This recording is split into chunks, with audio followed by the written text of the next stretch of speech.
Through my tears, I saw Jem standing in a similar pool of isolation, his head cocked to one side. There was nowhere to go, but I turned to go and met Atticus's vest front.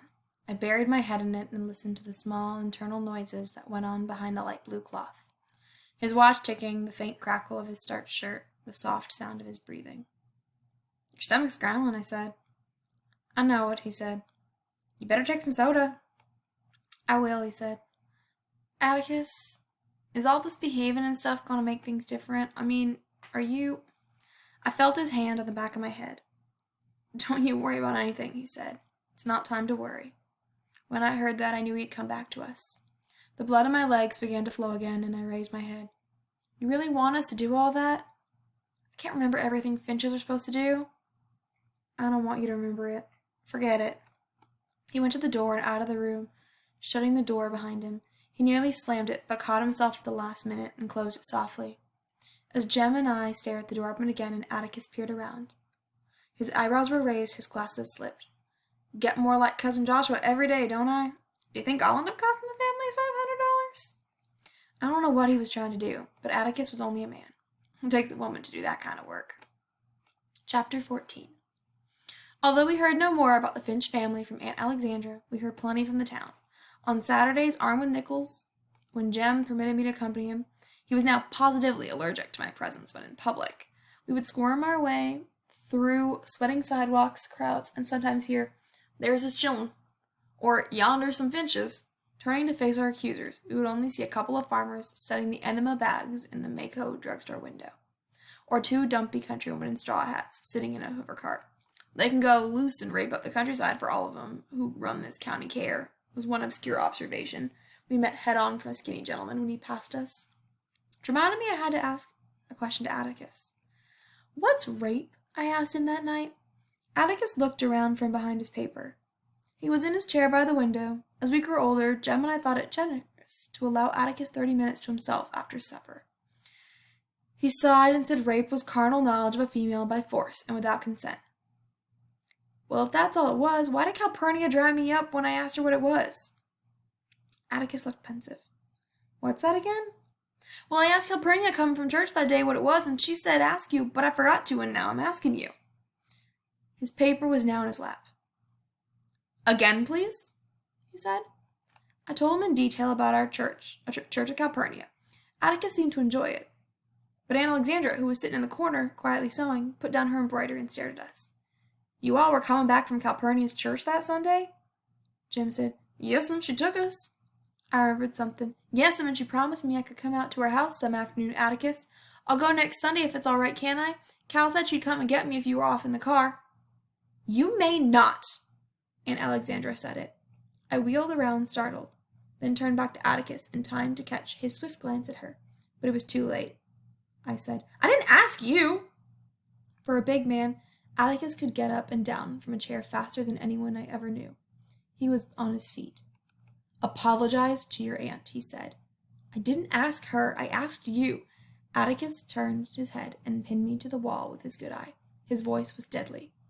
First, apologize to your aunt. I'm sorry, Auntie, I muttered. Now then, he said, let's get this clear. You do as Calpurnia tells you, you do as I tell you, and as long as your aunt's in this house, you will do as she tells you. Understand? I understood, pondered a while, and concluded that the only way I could retire with a shred of dignity was to go to the bathroom, where I stayed long enough to make them think I had to go. Returning, I lingered in the hall to hear a fierce discussion going on in the living room. Through the door, I could see Jem on the sofa with a football magazine in front of his face, his head turning as if its pages contained a live tennis match. You've got to do something about her, Auntie was saying. You've let things go on for too long, Atticus. Too long. I don't see any harm in letting her go out there. Cal'll look after her there as well as she does here. Who was the her they were talking about? My heart sank. Me. I felt the starched walls of a pink cotton penitentiary closing in on me, and for the second time in my life, I thought of running away immediately.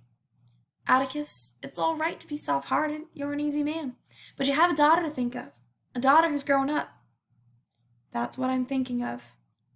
And don't try to get around it. You've got to face it sooner or later, and it might as well be tonight. We don't need her now." Atticus's voice was even. "Alexandra, Calpurnia's not leaving this house until she wants to.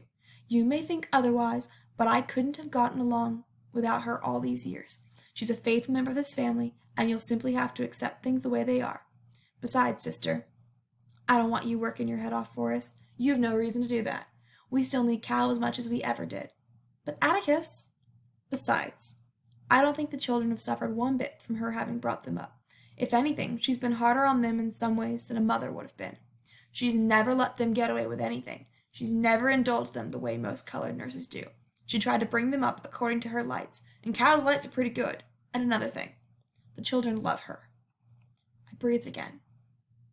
It wasn't me. It was only Calpurnia they were talking about. Revived, I entered the living room. Atticus had retreated behind his newspaper, and Aunt Alexandra was worrying her embroidery. Punk, punk, punk. Her needle broke the taut circle. She stopped and pulled the cloth tighter. Punk, punk, punk. She was furious. Jem got up and patted across the rug. He motioned me to follow. He led me to his room and closed the door. His face was grave. "They've been fussing, Scout." Jem and I fussed a great deal these days, but I'd never heard of or seen anyone quarrel with Atticus. It was not a comfortable sight. "Scout, try not to antagonize Auntie here." Atticus's remarks were still rankling, which made me miss the request in Jem's question. My feathers rose again. "You trying to tell me what to do?" "No, he's got a lot on his mind right now without us worrying him." "Like what?"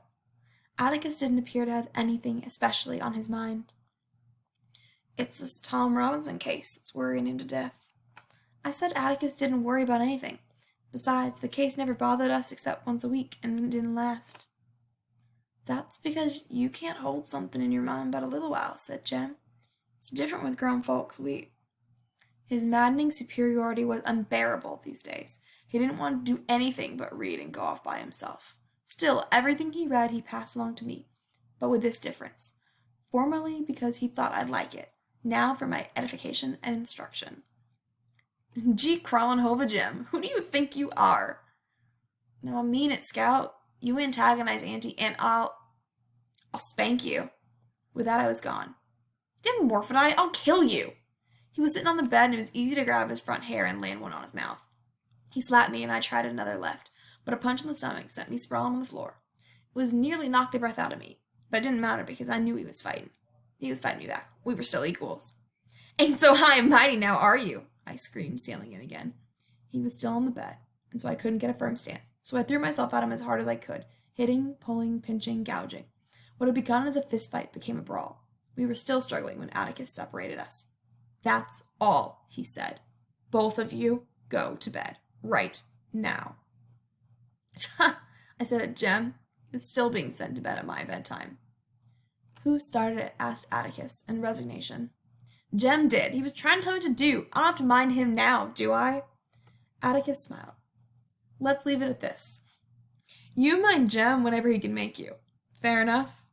Aunt Alexandra was present but silent, and when she went down the hall with Atticus, we heard her say, "Just one of the things I've been telling you about," a phrase that united us again. Ours were adjoining rooms. As I shut the door between them, Jem said, "Night, Scout." "Night," I murmured, picking my way across the room to turn on the light.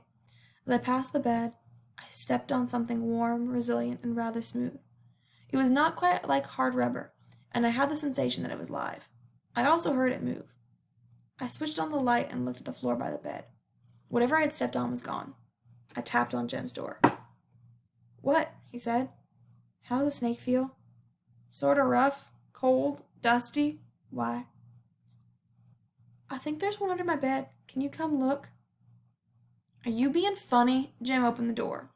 He was in his pajama bottoms. I noticed not without satisfaction that the mark of my knuckles was still in his mouth.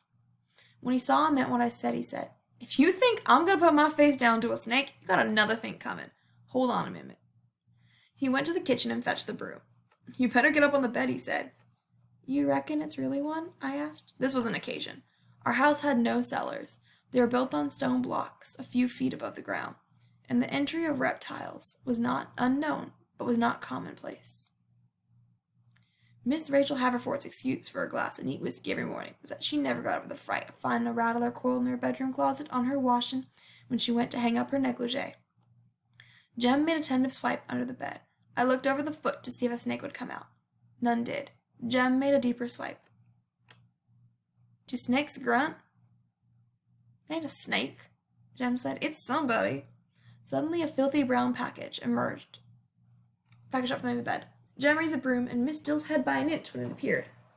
God almighty! Jem's voice was reverent. We watched Dill emerge by degrees. He was a tight fit. He stood up and eased his shoulders, turned his feet in their ankle sockets, rubbed the back of his neck. His circulation restored, he said. Hey.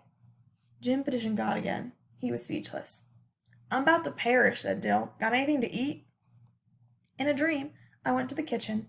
I brought him back some milk and half a pan of cornbread left over from supper. Dill devoured it, chewing with his front teeth, as was his custom. I finally found my voice. How'd you get here? By an involved route. Refreshed by food, Dill recited his narrative. Having been bound in chains and left to die in the basement, there were basements in Meriden, by his new father, who disliked him, and secretly kept alive on raw field peas by a passing farmer who heard his cries for help, the good man poked a bushel pod by pod through the ventilator. Dill worked himself free by pulling the chains from the wall. Still in wrist manacles, he wandered 2 miles out of Meriden, where he discovered a small animal show and was immediately engaged to watch the camel. He traveled the show all over Mississippi until his invaluable sense of direction told him he was Abbott County, Alabama, just across the river from Macomb. He walked the rest of the way. How'd you get here? Asked Jem. He had taken $13 from his mother's purse, got the 9 o'clock from Meriden, and got off on the Macomb Junction. He had walked 10 or 11 of the 14 miles to Macomb, off the highway in the scrub brushes lest the authorities be seeking him, and had ridden the remainder of the way clinging to the backboard of a cotton wagon. He'd been under the bed for 2 hours, he thought. He heard us in the dining room, and the clink of forks on the plate nearly drove him crazy. He thought Jem and I would never go to bed. He had considered emerging and helping me beat Jem, as Jem had grown taller. But he knew Mr. Finch would break it up soon, so he thought it was best to stay where he was. He was worn out, dirty beyond belief, and home. They must not know you're here, said Jem. We'd know if they was looking for you. Think they're still searching all the picture shows in Meriden? Dill grinned. You ought to let your mother know where you are, said Jem. You ought to let her know you're here. Dill's eyes flickered at Jem, and Jem looked at the floor. Then he rose and broke the remaining code of our childhood. He went out of the room and down the hall.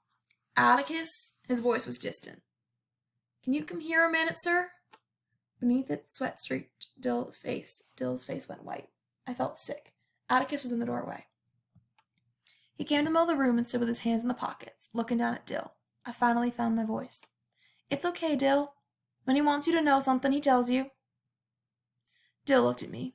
It's all right, I said. You know he wouldn't bother you. You know you ain't scared of Atticus.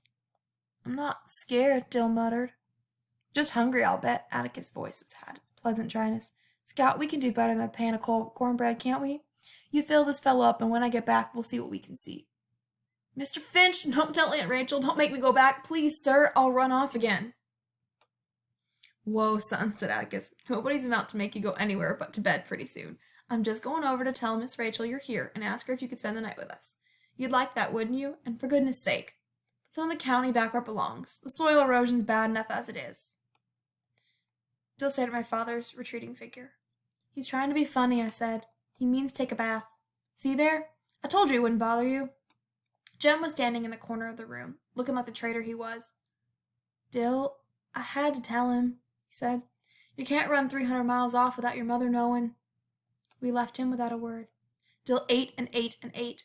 He hadn't eaten since last night. He used all his money for a ticket, boarded the train as he had done many times, coolly chatted with the conductor, to whom Dill was a familiar sight. But he had not the nerve to invoke the rule on small children traveling a distance alone if you've lost your money. The conductor will lend you enough for dinner, and your father will pay him back at the end of the line. Dill made his way through the leftovers and was reaching for a can of pork and beans in the pantry when Miss Rachel's "Do Jesus" went off in the hall. He shivered like a rabbit. He bore with fortitude her "Wait till I get you home. Your folks are out of their mind worrying." Was quite calm during the "That's all the Harrison you coming out." Smiled at her "Reckon you can stay one night," and returned the hug at long last bestowed upon him. Atticus pushed his glasses and rubbed his face. Your father's tired, said Aunt Alexandra. Her first words in hours, it seemed. She'd been there, but I suppose struck dumb most of the time. You children get to bed now.